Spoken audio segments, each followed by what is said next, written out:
కృపలో క్షేమము నీచితివి, కృపకు పాత్రులుగా చేసితివి. కృపలో క్షేమము నీచితివి, కృపకు పాత్రులుగా చేసితివి. కృపను గూర్చి పాడెదనేను, కృపను గూర్చి పొగడెద నిన్ను. కృపను గూర్చి పాడెదనేను, కృపను గూర్చి పొగడెద నిన్ను.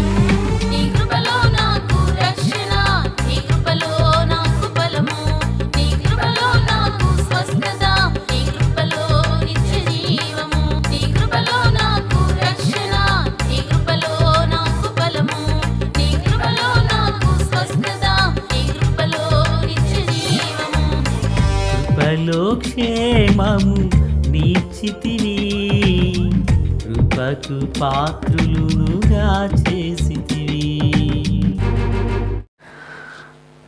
ప్రభువైనటువంటి యేసుక్రీస్తు వారి పరిశుద్ధమైన నామంలో తండ్రి అయిన దేవాది దేవునికి నిత్యము స్తుతియు స్తోత్రములు, మహిమయు ఘనతయు ప్రభావములు యుగయుగములు ప్రభువునకే చెల్లునుగాక. ఆత్మీయులారా, బాగున్నారు కదూ? మరో పర్యాయము మనం ఎలాగన కలిసి దేవుని దైవవాక్యాన్ని ధ్యానం చేయడానికై దేవుడు అనుగ్రహించిన మంచి తరుణాన్ని బట్టి మనం ప్రభువుని ఎంతగానో స్తుతించి బతులమై ఉన్నాం. ప్రతిదినం ఒక్క వచనం ద్వారా దేవుడు మనతో నూతనంగా మాట్లాడుతూ వస్తున్నారు.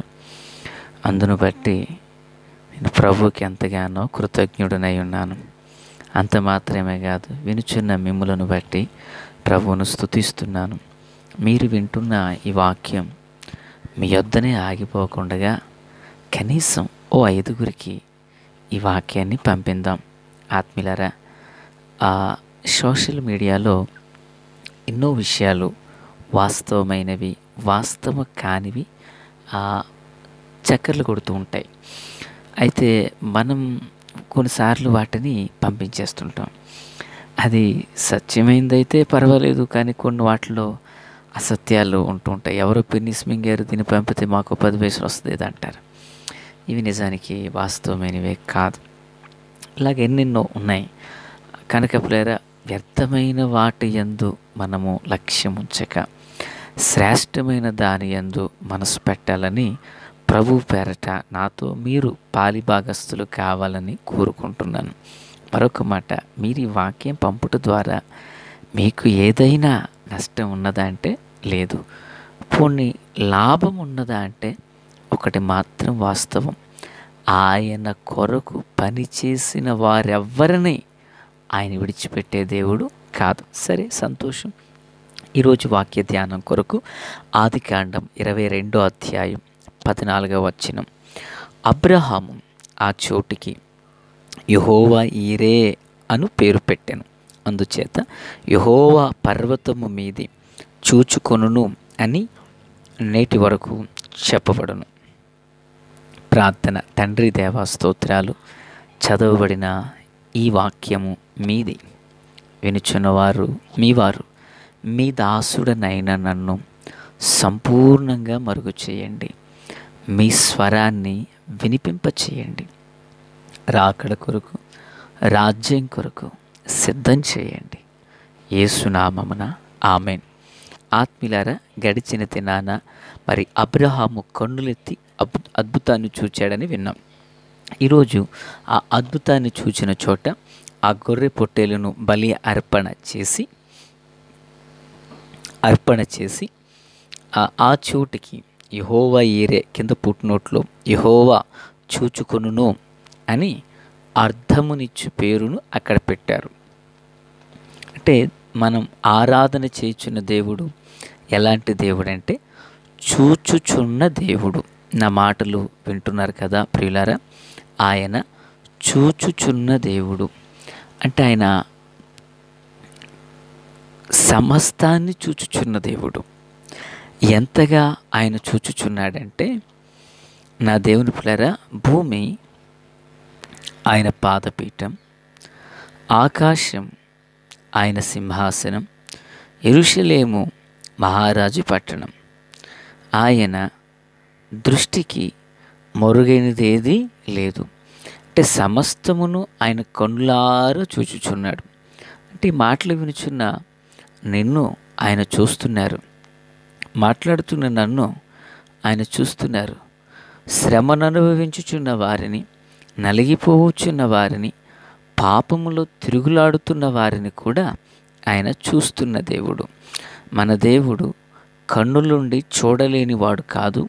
ఆయన కన్నులుండి సమస్తాన్ని చూచుచున్న దేవుడు. చూచుచున్న దేవుడైతే నాకేంటి అని నువ్వు అనుకోవచ్చు. ఒక మాట, మన పితరులైనటువంటి ఇశ్రాయేలీలు మరి యోసేపు కాలాన దగ్గరగా 66 లేక 70 మంది ఐగుప్తులోకి వారు ప్రవేశించారు. వారు కొన్ని సంవత్సరాలు అక్కడున్నారు. ప్రియులారా, యోసేపును ఎరుగని రాజు ఒకరు వచ్చాక వారిని మహావేదనలకు గురి చేశాడు. మనకు బాగా తెలుసు కదా, వారు వెట్టి చాకిరిలో నలిగిపోయారు. ఆ స్థితిలో ఉండగా దేవుడు వారిని జ్ఞాపకం చేసుకున్నాడు. నిర్గమాకాండం 3వ అధ్యాయాన్ని మనం చదవగలిగితే 7వ వచనం, మరియు యెహోవా ఇట్లనెను, నేను ఐగుప్తులోనున్న నా ప్రజల బాధను నిశ్చయముగా చూచితిని. పనులలో తమను కష్టపెట్టు వారిని బట్టి వారు పెట్టిన మొరను వింటిని. వారి దుఃఖములు నాకు తెలిసే ఉన్నవి. 400 సంవత్సరాల చరజీవితమందున్న ఇజ్రాయేలునట ప్రభువు చూచియున్నారు. ఈ మాటలు వినుచున్న ఆత్మీయులారా, నీవు ఎన్ని సంవత్సరాలుగా నలిగిపోతున్నావు, ఎన్ని సంవత్సరాలుగా క్షోభను అనుభవిస్తూ ఉన్నావు. 400 సంవత్సరాలుగా వారు నలిగిపోతున్నా వారిని ప్రభు చూచారు. ఏం చేశారు చూచిన దేవుడు? నిజానికి వారు ఐగుప్తు దేశంలో తమ్మును కష్టపెట్టు వారిని బట్టి అనుంది. అంటే వాళ్ళు కష్టపడుతున్నారు, నలిగిపోతున్నారు. ఇటుకల పని, అడుసు పని, గడ్డి కోసి తెచ్చుకుని లెక్క చొప్పునే వారు దినదినము ఇటుకలు లెక్క అప్పగిస్తుండగా వారు అంతగా నలిగిపోతుంటే మరి చూచిన దేవుడు ఏం చేశాడు? మీకు చిన్న ఉదాహరణ. మోషే దర్శనంలో మన్నించండి, గొర్రెలు మేపుచూ ఉండగా ఆయన ఒక పొదను చూచారు. పొద మండుతుంది కానీ కాలిపోలేదు. ఈ లోకంలో ఏదైనా ఒకటి మండాలి అంటే ఒకటి కాలిపోవాలి పిల్లరా. ఉదాహరణకు మా పొయ్యిలో మంట రావాలంటే కట్టెలు కాలిపోవాలి. ఒక ఫ్యాక్టరీని చూడండి, ఓ వస్త్రాన్ని చూడండి, మరి ఏదైనా కానీ ఒకటి కాలి బూడిదైపోతే అక్కడ మంట వస్తుంది. కానీ ఇక్కడ పొద అది మండుచుంది కానీ కాలిపోవట్లేదు. అంటే దీని భావం ఏంటో తెలుసా ఆత్మీయులారా? ఇశ్రాయేలీలు చెరలో నలిగిపోతున్నారు కానీ నాశనానికి అప్పగించబడలేదు. వారు చాలా బాధను అనుభవిస్తున్నారు కానీ ఆ బాధలో అభివృద్ధిని పొందుతున్నారు. మగపిల్ల చంపేలని శాసనాన్ని దుర్మార్గుడైన ఫరో జారీ చేశాడు. అయినా వారంతకంతకి అభివృద్ధి చెందారు. గల కారణం ఏంటి? దేవుడు వారిని చూస్తున్నాడు. ఆ శ్రమలో దేవుడు వారికి తోడై ఉన్నాడు. వారు నలిగిపోతున్నప్పటికీ, ఇబ్బందులను ఎదుర్కొనుచున్నప్పటికీ ఆ ప్రభువు వారి యందు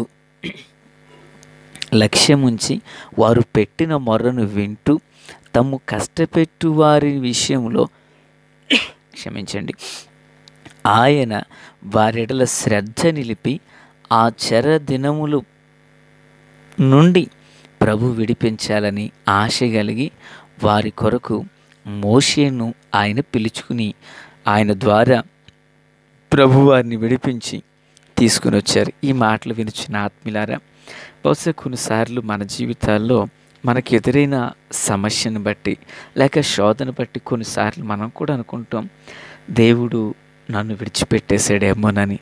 లేదు పిల్లరా, ఆయన నిన్ను విడవలేదు.